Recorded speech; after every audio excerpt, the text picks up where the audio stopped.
Assalamualaikum warahmatullahi wabarakatuh. Perkenalkan, nama saya Dea Yulia Rizky Ananda. Bersama rekan saya, Dias Ilham Bilondatu, Wahyu Muhammad Ishak, dan Muhammad Adnan Yusuf. Kami dari kelompok 3 akan membahas tentang bab 3, yakni mengenai kecakapan komunikasi. Kita masuk pada pengantar, yakni menghadapi kompetisi yang semakin ketat dalam berbagai bidang, diperlukan kecakapan hidup atau life skills yang memadai. Menurut Campbell, bahwa kecakapan hidup sebagai pengetahuan yang luas yang sangat diperlukan sebagai modal esensial untuk hidup secara mandiri. Sementara itu, oleh Supriyatna menyatakan bahwa kecakapan hidup dimaknai sebagai kecakapan yang dimiliki oleh seseorang untuk dapat menghadapi problema hidup.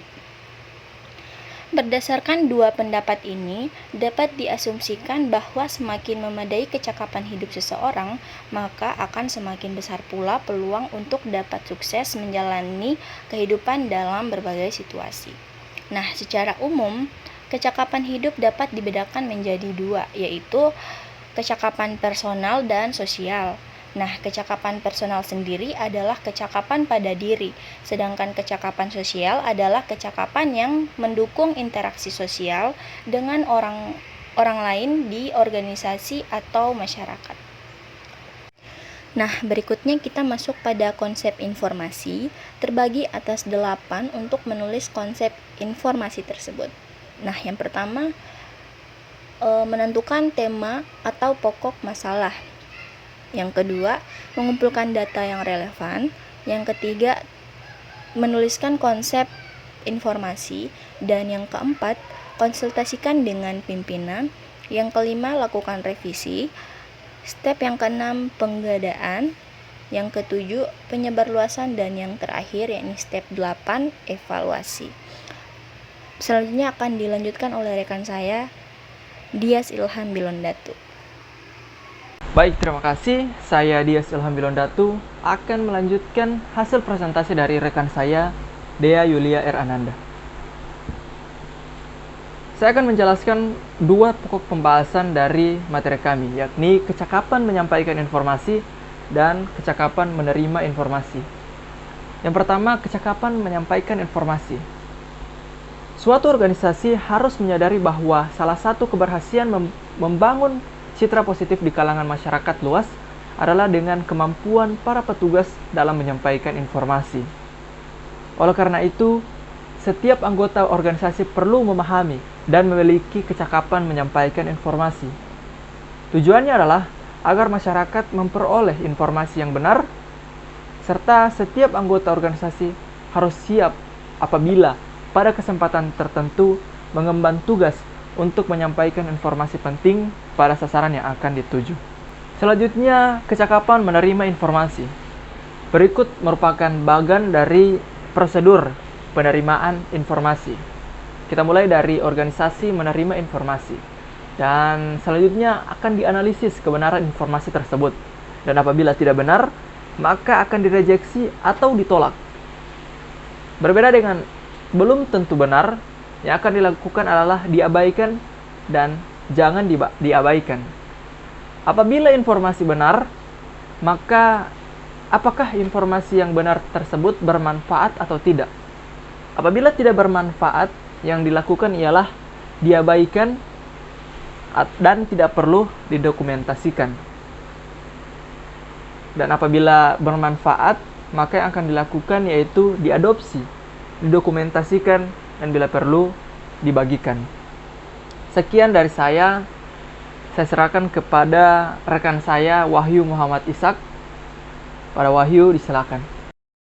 Jadi saya akan melanjutkan presentasi dari rekan saya Dias Ilham Bilondatu. Pembahasan saya masih mencakup tentang kecakapan menerima informasi. Kemudian yang kedua, kecakapan komunikasi mengelola konflik. Langsung saja masuk ke materi. Tahukah kita bahwa kecakapan menerima informasi merupakan gabungan antara kemampuan dan keterampilan untuk menerima, mengolah, dan merespon informasi. Ada berbagai kecakapan teknis yang mendukung kecakapan menerima informasi, yakni kecakapan mendengarkan, menyimak, berbicara, dan bertanya. Kita akan masuk pada kecakapan mendengarkan.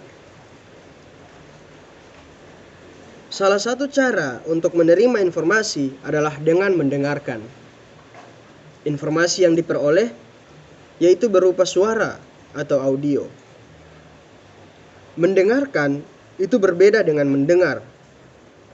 Kalau mendengar, terkesan hanya merupakan sebuah kebetulan, sedangkan mendengarkan itu mengisyaratkan proses yang dilakukan secara terencana dan sungguh-sungguh.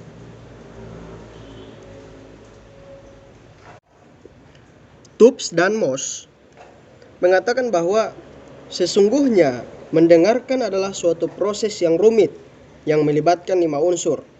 Yang pertama, mendengar, kemudian memperhatikan, memahami, mengingat, dan yang terakhir merespon. Berdasarkan pendapat tersebut, maka mendengarkan dan mendengar itu proses yang berbeda. Bahkan mendengar hanyalah salah satu bagian dari proses mendengarkan. Kemudian kita masuk pada kecakapan menyimak. Menyimak dapat diartikan sebagai aktivitas yang dilakukan secara sengaja dengan tujuan untuk memperhatikan, mencermati, serta memahami suatu informasi. Jadi, perbedaan antara kecakapan mendengarkan dan kecakapan menyimak adalah kalau menyimak itu memerlukan konsentrasi penuh agar dapat menginterpretasi dan memahami makna informasi yang diterima, kemudian mampu memberikan umpan balik. Kemudian yang ketiga, yakni kecakapan berbicara dan bertanya. Penyebaran informasi seringkali dilakukan dengan teknik berbicara, misalnya presentasi, ceramah, dan lain sebagainya. Contohnya adalah presentasi. Presentasi adalah pemaparan informasi di muka forum umum. Agar presentasi dapat mencapai hasil yang memuaskan, maka diperlukan beberapa persiapan, yakni persiapan fisik, persiapan mental, dan persiapan materi. Untuk lebih meningkatkan kecakapan berkomunikasi, perlu diperhatikan pula beberapa teknik bertanya yang efektif. Dengan pertanyaan yang terarah, maka kita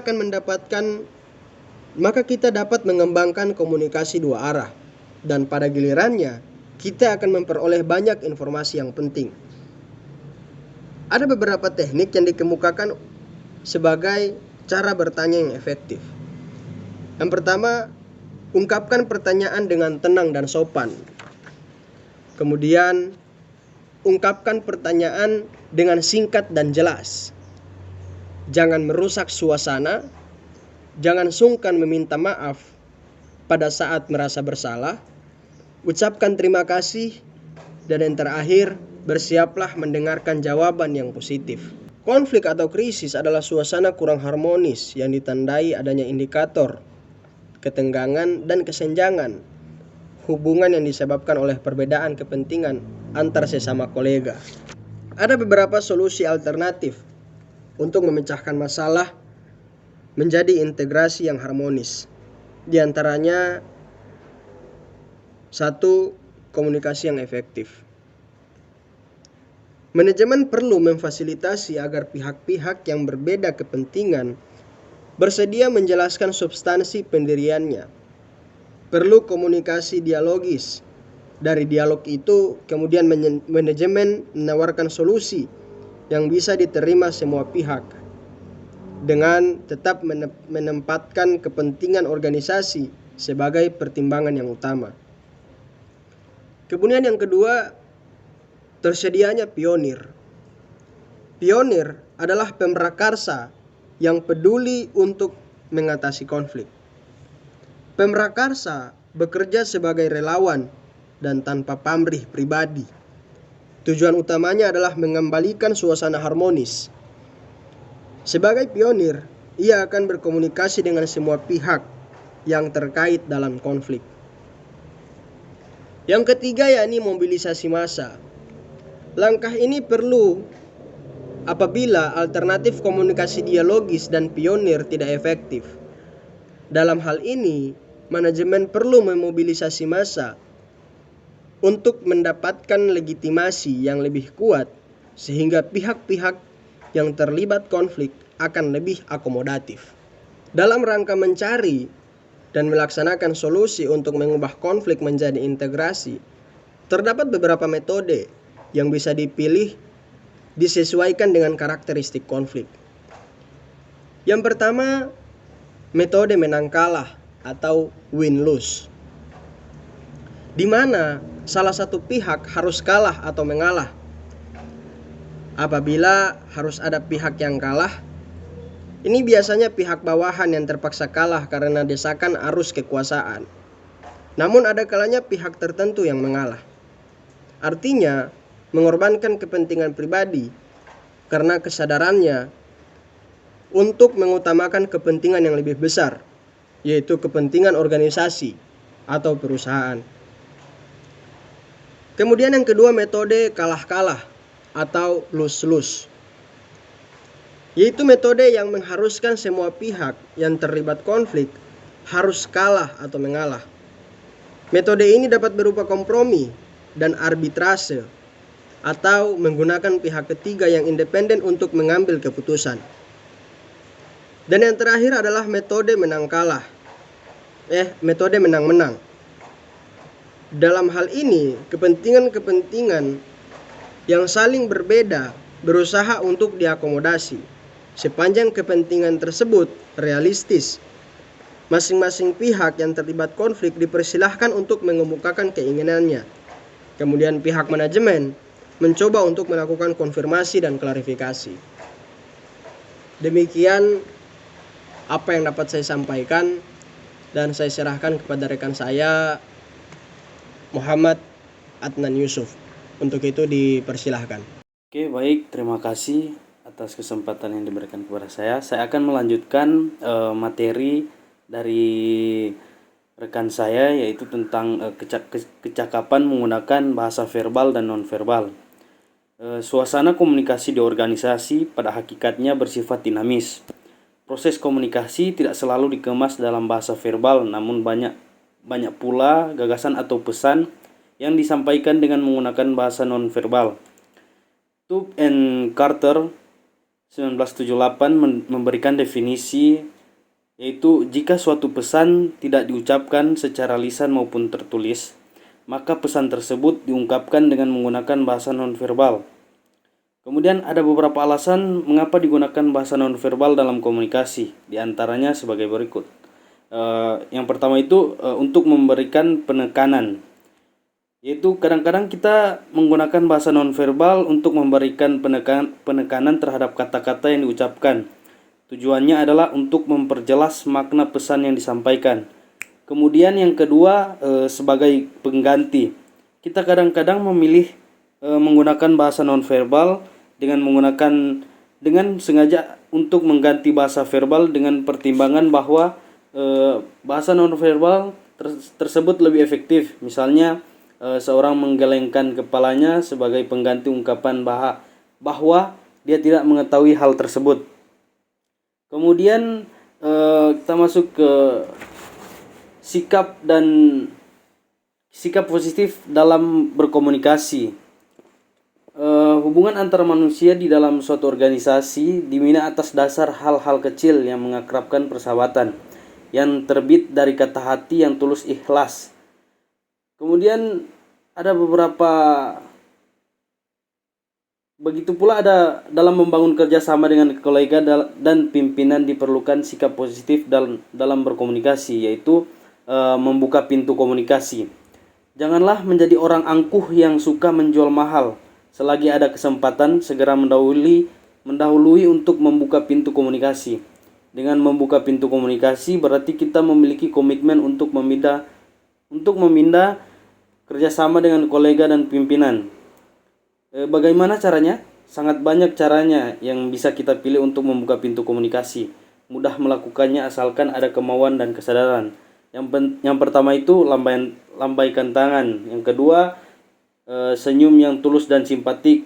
Yang ketiga, ucapkan kata sapaan, halo, misalnya halo, selamat pagi dan sebagainya. Kemudian cobalah mengajak berjabat tangan. Yang terakhir ya, tanyakan keadaannya apa kabar. Kemudian ada sopan dan ramah dalam berkomunikasi. Penampilan yang sopan dan ramah akan membuat kita lebih aman dalam memulai berkomunikasi ketimbang penuh emosi dan rasa curiga. Kemudian jangan sungkan meminta maaf pada saat merasa bersalah. Ketika kita menyadari bahwa sudah melakukan sebuah kesalahan dalam berkomunikasi, maka sebaiknya kita meminta maaf. Kemudian menampilkan diri dengan tepat. Berkomunikasi tidak selamanya mudah, apalagi kalau kita tidak mengetahui jati diri mereka yang kita hadapi. Tentu kita akan menebak-nebak dan merancang persiapan komunikasi yang sesuai dengan tuntunan etis kedua belah pihak. Kemudian ada cepat dan tanggap. Tanggung jawab terhadap pelaksanaan pekerjaan atau fungsinya, artinya keputusan yang diambil dari hasil dari pekerjaan tersebut harus baik serta dapat dipertanggungjawabkan sesuai dengan standar profesi, efisien dan efektif. Kemudian penuh perhatian. Sekarang cobalah renungkan beberapa orang yang dapat digolongkan sebagai sahabat karib Anda dalam berorganisasi. Sebutkan nama mereka. Apakah Anda tahu di mana tempat tinggal mereka? Kemudian berapa jumlah saudara mereka? Di mana orang tuanya bekerja, tanggal berapa ulang tahunnya, apa kegemarannya, apa yang paling tidak disukainya. Oke, baiklah. Anda tentu dapat menambah daftar pertanyaan tersebut. Tujuannya adalah untuk menguji sejauh mana perhatian Anda terhadap teman karib Anda itu. Apabila Anda memiliki perhatian yang baik, maka Anda akan memahami karakteristiknya, dan dengan demikian Anda dapat mengusahakan proses komunikasi yang menyenangkan kedua belah pihak tanpa melanggar etika dan tata krama. Kemudian yang terakhir, bertindak jujur dan adil. Kejujuran merupakan prinsip profesional yang penting, ditunjukkan oleh sifat jujur dan setia serta merasa hormat pada profesi yang disandangnya, tidak menyombongkan diri serta berusaha terus untuk mengembangkan diri dalam peningkatan keahlian dan keterampilan profesional. Dalam menjalankan profesinya, maka setiap profesional memiliki kewajiban untuk memelihara pelaksanaan hak dan kewajiban secara seimbang. Seorang profesional bertindak objektif, tidak mengganggu orang lain, tidak mencemarkan nama organisasi. Oke, baiklah, itu materi dari kami. Apabila ada kesalahan atau kekurangan, mohon dimaafkan. Wabillahi taufiq wal hidayah. Wassalamualaikum warahmatullahi wabarakatuh.